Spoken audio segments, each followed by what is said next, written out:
Good morning guys. So testing tayo ngayon. Pang-anim na unit natin. Ayan ang setup. Napaka-simple lang. Hindi natin masyadong dito talaga madaling i-layout to. Madaling pagandahin dito. Siyempre, ang pinaka-utak niyan dito. Ayan, nagtuloy tayo ng mga, niligyan ko na rin ng mga relay para iwas aberya. Minsan nagkaka-aberya sa pwesto, yung timer natin nabubugbog ng relay na yan. Ayan, maliit na yan. Kung natin na relay, hindi masyadong bugbog yung relay na yan, diba? Para dihugot lang naman yan. Ito, dihugot lang din yung mga voltahe natin pag tayo magbabaklas. Ito yung supply natin ng 12 volts, so supply sa kanila lahat yan. Nahuhugot yan to. Pwede ko ilabas yan pag may trouble. So kaya yan, di clip lang lahat. So kinontak natin to, halos agadan. So binawasan ko pa ng konti. Dito nilagyan ko clearance para doon sa hose. So halos eksakto lang. Yung lapad niya halos eksakto lang dito. May clearance lang siguro dito ng mga isang daliri. Tsaka dito sa pag isinarado mo yung pinto. So nilagyan ko ng stopper para hindi siya nausod. Pag hindi, gas-gas yan o kaya masira yung motor natin, may ipit yan dito. Yun. Kung ano yung taas ng ano natin, ng tangke natin, yun din ang taas nitong lugar na to. So linya ng pipe, diretso yan dito, diretso doon kapag nauubos ang tubig. So ito nga pala, imbudo lang yan, may nasa. So ito yung setup natin. Siplo, tapos Ingo ang water pump natin. Ipipix ko pa to pag natakbo gumagalaw. So yan, pump natin papunta doon sa shampoo palabas. Pupunuin natin ng shampoo yan. Ganun. Tapos ayun yung Y, palabas na yung Y dito. Yan. Ito shampoo. Tapos ito naman yung sa tubig. Yan, palabas naman yan dito. Saan yung pinaglabasan yan? Yun. So naka-hose rail pa rin tayo. Maganda yung hose rail, maimis lagi. Tsaka iwas sa gasa ng mga sasakyan. So, ayan. Extend tayo. Tulugan natin ang shampoo. Ito ang shampoo. Ito natin.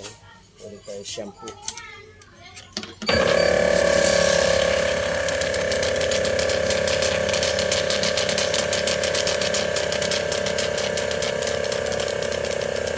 Nawala na yung pagbugal-bugal. Sa una lang yung bugal-bugal.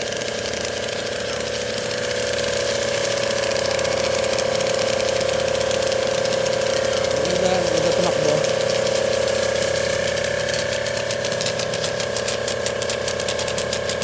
Siguro pag nagbubugal-bugal, estimate ko lumalakas yung hangin. Tulad ng ganyan. Pero pag yung pinasilip na gano'n, ayaw ko maglagay ng nozzle, masyadong pino. Hindi na masama ito. Layo yan, 5 meters yan. Humuho yung shampoo kasi nga hindi pa ano yan. Ang shampoo natin ay hindi pa nagmi-mix. Ganyan karami lang yung tubig. So banto siya ng banto ng shampoo ng mga ganyan karami sa baso. Yung baso na ayun, hindi ganyan karami, konti naman niya, may doblado niya siguro. So ayun, umusad na naman yung motor, ipipix natin. Yun lang, testingin naman natin ang water. Nasa side siya, ayaw ko sa harapan kasi lagi nababasa yung harapan. So ipupwesto na natin to, waiting na rin yung yung pupwestohan natin coins. laging nahuhuli na gawin yung signage.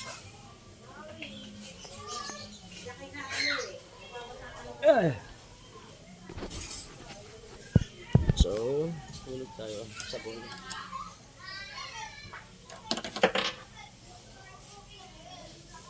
Oh, hindi nakasaksak. May oras na siya pag isinaksak natin yan. Nandun ang saksakan. Ito. Tatakbo yan. For the meantime, reset muna natin. Walang hahawak ng hose. Tuntungan ko na lang. Magwawala yan eh. Kaya, sasaksak pa. Pero kuryente. Sana.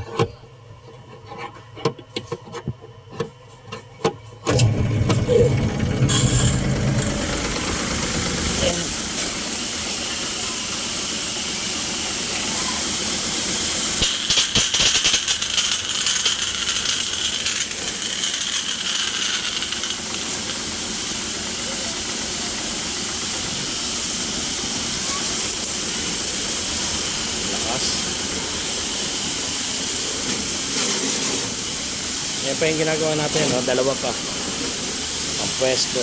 Marami na request dito ng pwesto. Ang laban ko nga pala, hati.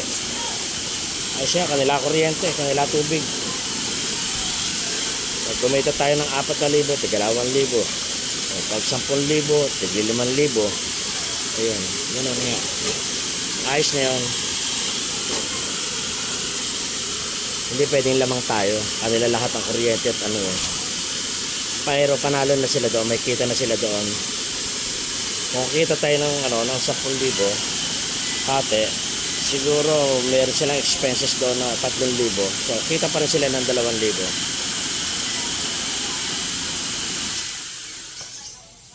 So natatapos so far. Wala pa na usok. Kasi minsan pag nalilito ako, nausok.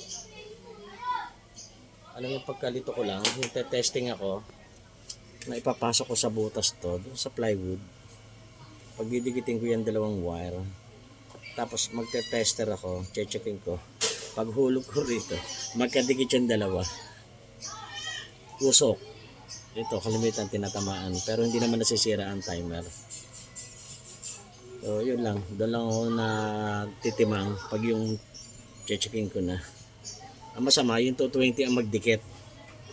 Kasi palabas at maliit yung wire na to, nasusunog lang to. Ito. So papalit lang ako yan. Minsan pag yung wala akong, maubusan ako nito, nire-recta ko na lang doon sa ilalim. Kasi mas maganda yung ganitong nakasakit. Hindi ka na hindi ka na maghihinang-hinang sa pagtatanggal. Kaya inisip ko bumili ng ganito para di-clip na lang lahat. Madaling baklasin. Kaya mag-trouble dyan. So pag mag-trouble ako, tatanggalin ko lang to, itong 3 to. Tapos yung yung plug nitong motor. And then tsaka ito. Siyempre nakasabit to.